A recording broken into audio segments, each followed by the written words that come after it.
Hi learners, welcome to जिज्ञासा की। और आज के इस क्लास में हम सीखने वाले हैं बेसिक्स ऑफ अकाउंटिंग।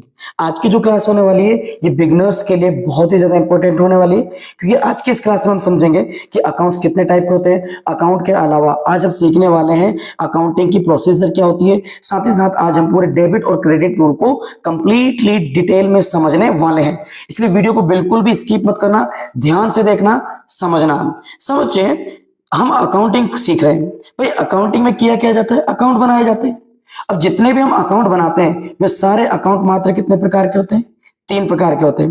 एक होता है पर्सनल अकाउंट, रियल अकाउंट और नॉमिनल अकाउंट।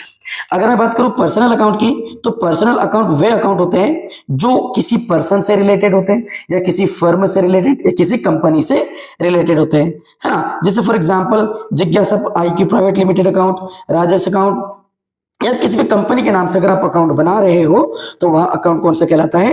Personal account. और पर्सनल अकाउंट के केस में अगर जो भी व्यक्ति बिजनेस से रिसीव करेगा, हमारे बिजनेस से जो भी रिसीव करेगा, रिसीवर को हम किधर लिखेंगे? Debit side. और अगर जिस व्यक्ति से हम डील कर रहे हैं वह व्यक्ति अगर बिजनेस को क्या कर रहा है? कुछ गिव कर रहा है, कुछ दे रहा है, तो उसको हम किधर लिखेंगे? क्रेडिट साइड लिखेंगे।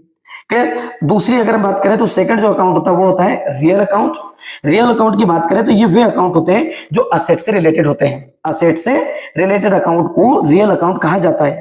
असेट का मतलब फॉर एग्जांपल आपके पास में बिल्डिंग है, मशीनरी है, फर्नीचर है, केस है, या आपका जो बैंक अकाउंट है, ये सारे क्या कहलाते हैं? ये सारे के सारे असेट्स कहलाते हैं। असेट की बात करूं तो असेट भी कितने प्रकार की होती है? 2 प्रकार की होती है। एक होती है टेंजिबल असेट और एक होती है इंटेंजिबल असेट, जो कि हम बाद में डिटेल में स्टडी करेंगे। फिलहाल समझते हैं असेट के बारे में, डेबिट और क्रेडिट का रूल की। तो देखो, अगर बिजनेस में किसी प्रकार की असेट आ रही है, अगर आप कोई असेट खरीद रहे हो तो उसे हम डेबिट तरफ लिखेंगे, और अगर मान लीजिएगा कोई असेट आप बेच रहे हो तो उसे हम किधर रखेंगे? क्रेडिट साइड रिकॉर्ड करते हैं। फॉर एग्जाम्पल हमारे पास मशीन है, एक मशीन हमने और खरीद ली तो हमारे पास मशीन क्या हो जाएगी? 2 हो जाएगी।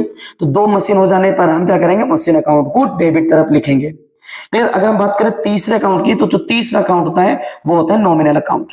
नॉमिनल अकाउंट का मतलब वे अकाउंट जो एक्सपेंसेस, लॉसेस, इनकम या प्रॉफिट से रिलेटेड होते हैं। फॉर एग्जाम्पल अगर आपने सैलरी अकाउंट बनाया, रेंट अकाउंट बनाया, या किसी प्रकार का आपने एक्सपेंसेस या लॉस अकाउंट बनाया, प्रॉफिट एंड लॉस अकाउंट बनाया, रियलाइजेशन अकाउंट बनाया, रिवैल्यूएशन अकाउंट बनाया, है ना। तो जितने भी आप प्रॉफिट एंड लॉस से रिलेटेड, इनकम या एक्सपेंसेस से रिलेटेड अकाउंट बनाते हो, उन सभी को क्या कहा जाता है? नॉमिनल अकाउंट के नाम से जाना जाता है। तो सिर्फ से समझना कि जितने भी हम अकाउंट बनाते हैं वो सिर्फ कितने प्रकार के होते हैं? 3 प्रकार के होते हैं। एक होता है पर्सनल अकाउंट, दूसरा रियल अकाउंट और तीसरा नॉमिनल अकाउंट। पर्सनल अकाउंट का रूल क्या रहेगा? Debit the receiver and credit the giver. वहीं पर अगर मैं अकाउंट की बात करूं रियल अकाउंट की, तो रियल अकाउंट में अगर असेट आ रही है तो डेबिट, असेट जा रही है तो क्रेडिट, है ना। असेट बढ़ेगी तो डेबिट और घटेगी तो क्रेडिट। वहीं पर अगर मैं बात करूं नॉमिनल अकाउंट की, तो नॉमिनल अकाउंट का मतलब होता है एक्सपेंसेस एंड लॉसेस। अगर बिजनेस में एक्सपेंसेस या लॉसेस ओकर हो रहे हैं तो उन्हें हम डेबिट तरफ लिखेंगे, और अगर इनकम या प्रॉफिट हो रहा है फर्म को तो उसे हम क्रेडिट साइड लिखेंगे।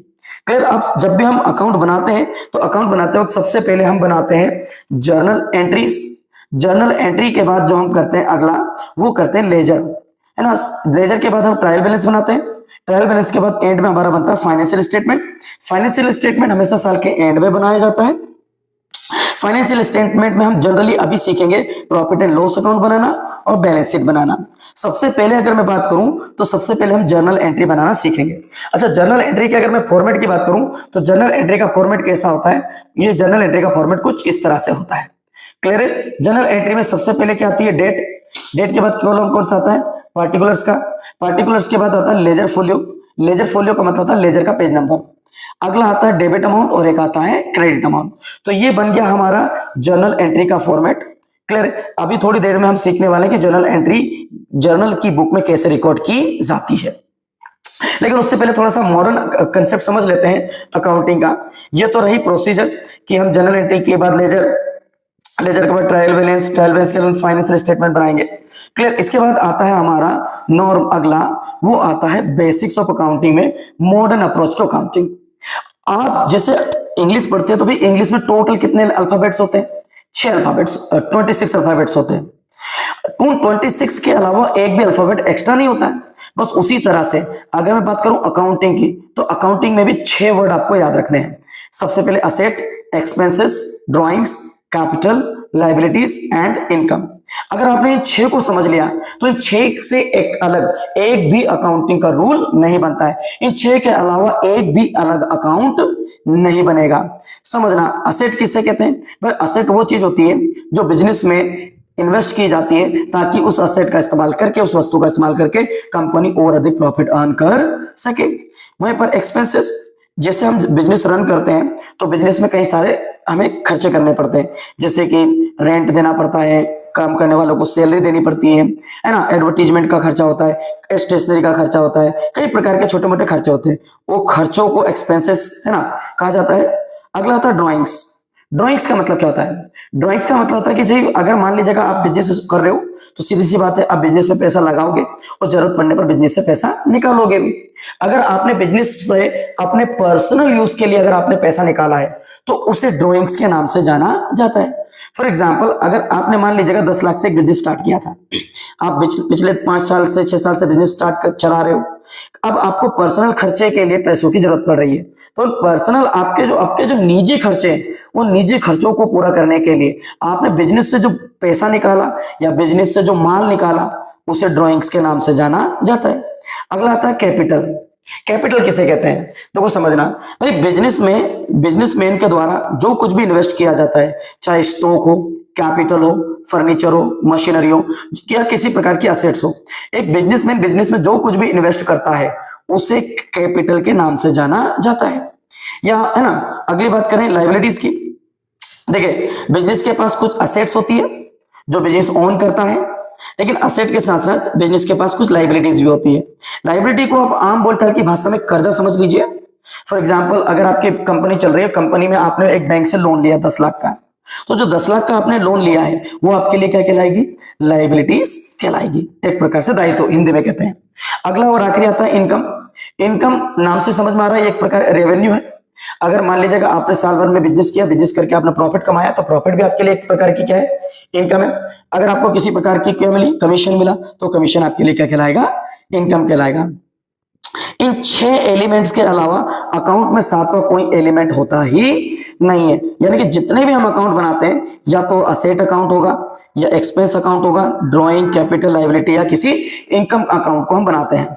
इसके अलावा 7वां कोई सा भी अकाउंटिंग में प्रिपेयर नहीं किया जाता है। अब समझना, जितने भी हम अकाउंट्स बनाते हैं उनमें 2 ही साइड होती है, एक होती है डेबिट साइड और एक होती है क्रेडिट साइड। अगर मान लीजिएगा आप कोई असेट अकाउंट बना रहे हैं, फॉर एग्जांपल आपने फर्नीचर अकाउंट बनाया, मशीनरी अकाउंट बनाया या कैश अकाउंट बनाया, अगर आपने असेट से रिलेटेड कोई अकाउंट क्रिएट किया है तो असेट के बढ़ने पर डेबिट लिखोगे और घटने पर क्रेडिट लिखोगे। फॉर एग्जाम्पल, आपके पास में 3 फर्नीचर थे, एक फर्नीचर आपने और खरीद लिया, तो अब आपके पास फर्नीचर कितने हो गए? 4। फर्नीचर क्या हो गया? प्लस हो गया। फर्नीचर बढ़ा मतलब असेट बढ़ी, और असेट बढ़ेगी तो उसे किधर लिखोगे? Debit side. लेकिन अगर इन 4 असेट में से, इन 4 फर्नीचर में से अगर एक फर्नीचर आप बेच देते हो, है ना, तो या उस फर्नीचर की वैल्यू डेप्रिशिएट हो जाती है, कम हो जाती है, वैल्यू का डिक्रीज हो जाती है, तो वो क्या कहलाएगा? वो कहलाएगा क्रेडिट साइड, है ना। वहीं पर अगर मैं बात करूं एक्सपेंसेस की, तो एक्सपेंसेस बढ़ने पर डेबिट, घटने पर क्रेडिट होते हैं। वहीं ड्राइंग्स की बात करें तो ड्राइंग्स भी किधर लिखी जाती है? डेबिट साइड रिकॉर्ड की जाती है और घटने पर क्रेडिट, है ना। तो असेट, एक्सपेंसेस और ड्राइंग्स, इन तीनों के बढ़ने पर हम क्या लिखेंगे? डेबिट साइड, और इन तीनों के घटने पर हम इन्हें किधर लिखेंगे? Credit side. अगर ये तीनों बढ़ रहे हैं मतलब डेबिट हो रहा है, ये तीनों अगर घट रहे हैं मतलब कि क्रेडिट हो रहा है। तो असेट का प्लस होना डेबिट, असेट का माइनस होना क्रेडिट। वहीं पर अगर मैं बात करूं 3 और एलिमेंट की, कैपिटल, लायबिलिटीज और इनकम की, तो इन तीनों के बारे में समझना, ये इन तीनों से डिफरेंट होती है। मतलब अगर मैं बात करूं कैपिटल की, लायबिलिटी की और इनकम की, अगर ये तीनों बढ़ेंगे, कैपिटल बढ़ी बिजनेस में, लायबिलिटी बढ़ी या बिजनेस में इनकम होकर होती है, तो इन तीनों के बढ़ने पर इन तीनों को हम किधर लिखेंगे? Credit side. और अगर ये तीनों घटेंगे तो घटने पर इन तीनों को किधर लिखा जाएगा? डेबिट साइड लिखा जाएगा। अब हम थोड़ी सी बेसिक सी जर्नल एंट्री करके देखते हैं कि कैसे, है ना, असेट और एक्सपेंसेस वगैरह को हम क्या करेंगे? डेबिट या क्रेडिट करते हैं। जैसा कि हम जान चुके हैं, ऑलरेडी हमने देख चुका था कि भाई देख चुके थे कि जर्नल एंट्री का फॉर्मेट कैसा होता है। जर्नल एंट्री का फॉर्मेट होता है, हमारे सामने रखा हुआ है, क्लियर है। सबसे पहले आता है डेट, डेट के बाद क्या आता है? पार्टिकुलर्स, पार्टिकुलर के बाद क्या जाता है अमाउंट, अमाउंट पहले कौन सा आएगा डेबिट और फिर कौन सा आएगा क्रेडिट। फॉर एग्जाम्पल मैं कुछ एग्जाम्पल्स लेता हूं, समझते हैं थोड़ा सा। फॉर एग्जाम्पल मैंने लिया स्टार्टेड बिजनेस विथ कैश। मैंने कुछ ट्रांजेक्शन्स लिए, इन ट्रांजेक्शन्स को हम थोड़ा सा रिकॉर्ड करके देखते हैं। मान लीजिएगा कि एक बिजनेसमैन है, एक बिजनेसमैन ने 10,000 लगाकर एक बिजनेस की स्टार्टिंग करी।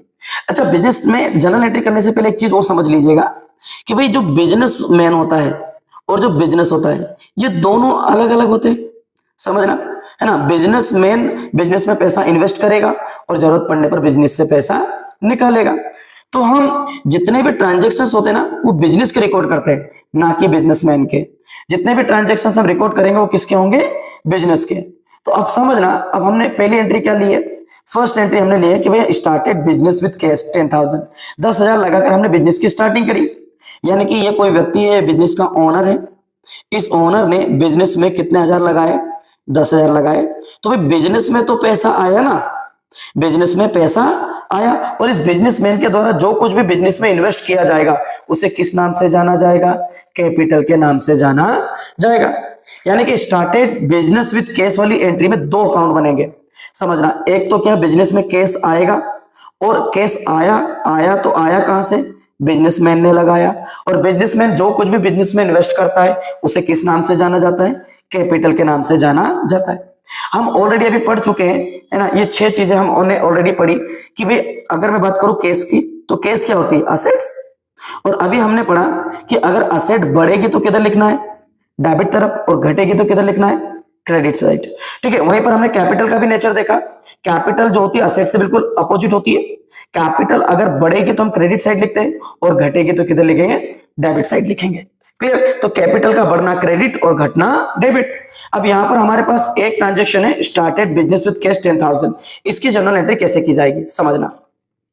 अगर हमारे पास डेट दी है तो हम डेट लिखेंगे, और डेट नहीं दी तो हम सिंपल सी पहली जर्नल एंट्री को फर्स्ट एंट्री के नाम से स्टार्ट करेंगे। अब हमारे पास क्या हुआ भाई, business started business with cash, तो हमारे पास कैश आया, और ये कैश लगाया किसने, ओनर ने, और ओनर के द्वारा जो कुछ भी बिजनेस में इन्वेस्ट किया जाता है उसे क्या कहा जाता है, कैपिटल। तो इस एंट्री में दो अकाउंट बनेंगे, एक तो बनेगा कैश अकाउंट और एक बनेगा कैपिटल अकाउंट। कैश असेट है और कैश बिजनेस में प्लस हो रही है, इसीलिए कैश अकाउंट को हम किधर लिखेंगे, डेबिट साइड। याद रखना, जब भी जर्नल एंट्री करेंगे हम तो जो अकाउंट डेबिट होता है उससे पहले लिखते हैं, और क्रेडिट होता है उसको हम बाद में लिखते हैं। तो हमारा कौन सा अकाउंट डेबिट हो रहा है, हमारा कैश अकाउंट डेबिट हो रहा है। तो इसकी एंट्री क्या होगी, इसकी एंट्री बनेगी कैश अकाउंट क्या हो जाएगा, डेबिट। और ये जो डेबिट है ना, इस लाइन से हम सटाकर लिखेंगे। और कैश अकाउंट हमारा डेबिट हुआ है कितने हजार से, 10,000 से, और इसीलिए कैश अकाउंट के सामने कितना अमाउंट लिख देंगे हम, 10,000। अब ये 10,000 बिजनेस में लगाया किसने, ओनर ने। तो ओनर के द्वारा लगाई गई जो कुछ भी, चाहे ओनर बिजनेस में पैसा लगाए, या चाहे गुड्स लगाए, या कुछ किसी भी प्रकार की असेट अगर बिजनेस में इन्वेस्टमेंट करता है, यानी कि बिजनेसमैन के द्वारा जो कुछ भी बिजनेस में लगाया जाता है उसे क्या कहा जाता है, कैपिटल के नाम से जाना जाता है। अब हमारे पास बिजनेस में 10,000 आया, लगाया किसने, ओनर ने। तो ओनर ने अगर बिजनेस में पैसा लगाया तो बिजनेस में कैपिटल प्लस होगी, और कैपिटल के प्लस होने पर हम क्या लिखेंगे, उसे क्रेडिट साइड। याद रखना, जो अकाउंट डेबिट होगा उसे ऊपर लिखेंगे, और ये जो हमारी लाइन है इस लाइन से सटाकर, और इसके बाद जो अकाउंट क्रेडिट होगा उस क्रेडिट वाले अकाउंट को हम क्या करेंगे, इस वाली लाइन से थोड़ा सा आगे बनाकर लिखेंगे, 2 लगाकर। तो ये मैंने लिखा 2 कैपिटल अकाउंट। और कितने हजार की कैपिटल इन्वेस्ट की बिजनेस में, 10,000 की। भाई बिजनेस में आया कितना, 10,000। ये 10,000 जो आया ये किसने लगाया, ओनर ने। तो ओनर के द्वारा लगाई गई पूंजी को, लगाए गए वस्तु को ही क्या कहते हैं, हम कैपिटल के नाम से जानते हैं। क्लियर है। अब सिंपल, जब भी हमारी एंट्री कंप्लीट होगी तो इस एंट्री का हम छोटा सा क्या लिखेंगे, नरेशन। ये एक प्रकार से इस ट्रांजेक्शन से रिलेटेड समरी होती है। और जब भी हमें नरेशन लिखना होता है सबसे पहले हम क्या लिखेंगे, बीइंग। बीइंग के बाद में ये बिजनेस जो हुआ, ये जो ट्रांजेक्शन हुआ, इस ट्रांजेक्शन के बारे में लिखेंगे कि ये ट्रांजेक्शन किससे रिलेटेड है। भाई कैश अकाउंट डेबिट हुआ, कैपिटल अकाउंट क्रेडिट हुआ, क्यों, क्योंकि बिजनेस स्टार्ट हुआ। तो इसकी एंट्री नरेशन कैसे देंगे, being started business, being started business with cash. Clear. और इस तरह से हमारी नरेशन हो जाएगी कंप्लीट। नरेशन कंप्लीट होते से हम क्या करेंगे, एक छोटा सा लाइन खींचेंगे इस लाइन से लगाकर इस लाइन तक, और ये हमारी एंट्री नंबर 1 कंप्लीट हो जाती है। क्लियर। चलिए एक एंट्री और ले लेते हैं कि भाई एंट्री कैसे की जाती है। मैंने सेकंड एंट्री ली, मैंने लिया परचेस्ड गुड्स। मैंने क्या लिया, परचेस्ड गुड्स। मान लीजिएगा मैं मार्केट गया क्योंकि भाई मैं अगर बिजनेस करूंगा तो मुझे कुछ माल लेना पड़ेगा, माल की खरीदी बिक्री करूंगा। तो सबसे पहले मैंने क्या करा, मार्केट गया और मार्केट से मैं 5,000 का माल भर के लेके आया। मैं जिस भी चीज का बिजनेस करता हूं उसे क्या कहा जाता है, गुड्स कहा जाता है। अगर मैं फर्नीचर का बिजनेस करता हूं तो फर्नीचर में ले क्या कहलाएंगे, गुड्स। अगर मैं किराने का बिजनेस करता हूं तो किराने का सामान क्या कहलाएगा, गुड्स। तो जिस भी चीज का हम बिजनेस करते हैं, जिसको खरीद कर बेच, है ना, प्रॉफिट के रूप में बेचते हैं, उसे गुड्स कहा जाता है। तो जब भी आप गुड्स खरीदोगे, है ना, बेचने के लिए, रीसेल करने के लिए, तो उस गुड्स की एंट्री में दो चीज होगी, समझना क्लियर। अब आप मार्केट से आपने 5,000 का माल खरीदा तो दुकान में माल आया। अगर आपने माल खरीदा है, गुड्स खरीदा है, तो उस खरीदी की एंट्री के लिए आप कौन सा अकाउंट बनाओगे, परचेस अकाउंट। क्लियर, एक अकाउंट तो क्या बन जाएगा, परचेस गुड्स के एंट्री में परचेस अकाउंट, और एक अकाउंट क्या बन जाएगा, कैश अकाउंट। समझना, देखो बिजनेस में क्या होता है, हम बिजनेस में करते क्या है, लेन देन। भाई बिजनेस में जो भी लेन देन होता है उसी को तो हम अकाउंटिंग में रिकॉर्ड करते हैं। तो जब भी कोई भी ट्रांजैक्शन होता है तो आप ये देखो कि क्या हम ले रहे हैं और क्या हम दे रहे हैं। अगर मैं मार्केट जाऊंगा तो सीधी बात है 5,000 दूंगा, 5,000 मेरे पास से क्या होगा, माइनस। कैश मेरे पास से क्या होगा, माइनस। और कैश क्या होती है, असेट्स, है ना। तो भाई अगर मैं मान लो बिजनेस में जिससे माल खरीदूंगा उसको पैसा दूंगा तो पैसा मेरा क्या होगा, माइनस। और हम पढ़ चुके हैं कि अगर असेट माइनस होगी तो किधर लिखी जाएगी, क्रेडिट साइड रिकॉर्ड की जाएगी। वहीं पर परचेस आ रही है। अच्छा, परचेस अगर मैं करूंगा, मान लीजिएगा मैं 5,000 का माल लेके आया, अरे 5,000 का माल मैं कहाँ जमा करूंगा, अपनी दुकान में। तो मेरी दुकान में स्टॉक क्या होगा, प्लस या माइनस, भाई स्टॉक बढ़ेगा ना। मान लीजिएगा 2,000 का माल मेरी दुकान में ऑलरेडी पहले से था, 5,000 का माल मैं और खरीद के लेके आ गया, तो अब टोटल मेरी दुकान में कितने का माल हो गया, पहले से 2,000 का था मान लो, और अब 5 का और खरीद लिया, तो 2 और 5 कितना हो गया, 7,000 का। तो मेरा स्टॉक क्या हो गया, बढ़ गया। अगर मैं बात करूं स्टॉक की नेचर की, तो स्टॉक भी क्या होती है, असेट्स होती है, हमारी संपत्ति होती है। अब असेट का नेचर हम ऑलरेडी अभी पढ़ चुके हैं, असेट के प्लस होने पर डेबिट और माइनस होने पर क्रेडिट होगा। तो देखो परचेस आ रही है मतलब स्टॉक बढ़ रहा है, लेकिन हमारे पास से कैश जा रहा है, तो एक असेट बढ़ रही है और एक असेट घट रही है। जो बढ़ेगी वो डेबिट और जो घटेगी वो क्रेडिट साइड रिकॉर्ड की जाएगी। तो समझते हैं एंट्री नंबर 2 में हम क्या करेंगे, एंट्री नंबर 2 में जो आ रहा है ना, बिजनेस में जो आ रहा है उसको लिखेंगे परचेस, है ना, डेबिट साइड। परचेस अकाउंट क्या जाएगा आपका, डेबिट। अच्छा, कितने की परचेस खरीद रहे हैं हम, 5,000 की, तो मैं डेबिट साइड कितना लिख दूंगा, परचेस 5,000। अब मैंने परचेस खरीदी मतलब स्टॉक खरीदा, तो स्टॉक खरीदने के लिए कुछ तो मेरे पास से गया होगा। इतनी बात समझना, बिजनेस में जितने अमाउंट का कुछ आएगा, सेम अमाउंट का बिजनेस से कुछ ना कुछ तो जाएगा। फॉर एग्जाम्पल, अगर आप एक किराने की दुकान चला रहे हो, किराने की दुकान में 5,000 रुपए आए, तो भाई 5,000 अगर आपकी दुकान में आए तो सीधी सी बात है 5,000 का कुछ ना कुछ तो माल आपने बेचा होगा, कुछ तो बिजनेस से बाहर गया होगा जिसके बदले 5,000 आए। तो जितनी वैल्यू की चीज बिजनेस में आएगी उतनी ही वैल्यू की चीज कुछ ना कुछ बिजनेस से जाएगी। अगर 5,000 का माल दुकान में आया है तो सीधी बात है दुकान के गल्ले से 5,000 जाएगा, तो जो जा रहा है वो माइनस हो रहा है, उसे किधर लिखेंगे अपन, क्रेडिट साइड। अब जैसा कि हम जानते हैं हर एक एंट्री के बाद हम छोटा सा क्या लिखेंगे, यहाँ पर नरेशन। नरेशन लिखूंगा, नरेशन की ये एंट्री इस ट्रांजैक्शन के बारे में लिखूंगा। तो क्या हुआ यहाँ पर, परचेस गुड्स, हमने नगद माल खरीदा, तो इसकी एंट्री नरेशन कैसे बनेगी, बीइंग परचेस्ड गुड्स। क्लियर, ये हमारी एंट्री कौन सी हो गई, 2 एंट्री हो गई। समझना, हमने 2 एंट्री, पहली एंट्री क्या करी, अगर बिजनेस स्टार्ट होगा तो कौन सी एंट्री बनेगी, ये वाली। और अगर हम कोई माल, जिस चीज का हम बिजनेस कर रहे हैं, अगर उस वस्तु को हम खरीदेंगे तो कौन सी एंट्री बनेगी, परचेस अकाउंट डेबिट होगा और कैश अकाउंट क्रेडिट होगा। अच्छा चलो, ये तो हमने नगद माल खरीदा। मान लीजिएगा अगर हम माल खरीदते उधार, एंट्री नंबर 3 समझते हैं। मैंने लिखा परचेस्ड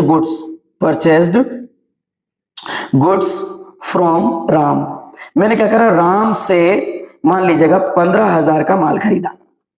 क्लियर। अच्छा, ये एंट्री उधार है, कि उधार क्यों है कि अगर मान लीजिए जब कभी भी जिससे हम माल खरीद रहे हैं उसका नाम लिख रहे हैं, उसमें कैश नहीं लिख रहे हैं, तो वो क्या मानी जाएगी, वो हमेशा याद रखना क्रेडिट परचेस मानी जाएगी।